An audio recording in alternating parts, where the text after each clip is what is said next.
Hello everyone, and welcome to the Learn with GemPages video series. In today's video, we'll explore how to place text over an image. This is one of the most frequently asked questions when building pages with GemPages. This technique is commonly used to create eye-catching banners or collection blocks. They can be linked to product detail pages or product listing pages. Let's dive into the details. There are two ways to add text on top of an image in GemPages. The first method uses the row element. The second method uses the hero banner. I'll walk you through both methods step by step. Method 1. Using the row element.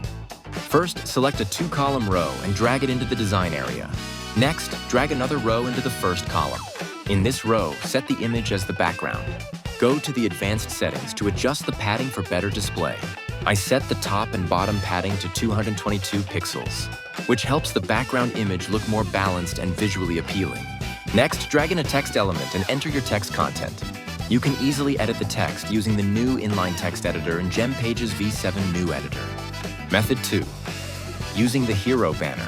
Recommended. The second method, and the easier one, is using the hero banner. The hero banner allows you to create a large, full-width banner. This section is typically placed at the top of the page. You can add text directly on the image without stacking multiple rows, which is why this is the method I highly recommend.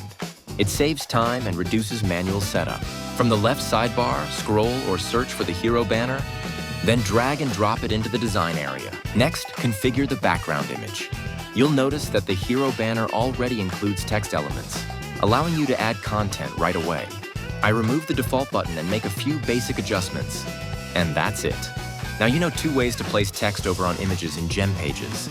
If you found this video helpful, don't forget to like, subscribe, and turn on the notification bell so you won't miss any new tutorials from Learn with GemPages. Thank you for watching, and see you in the next video.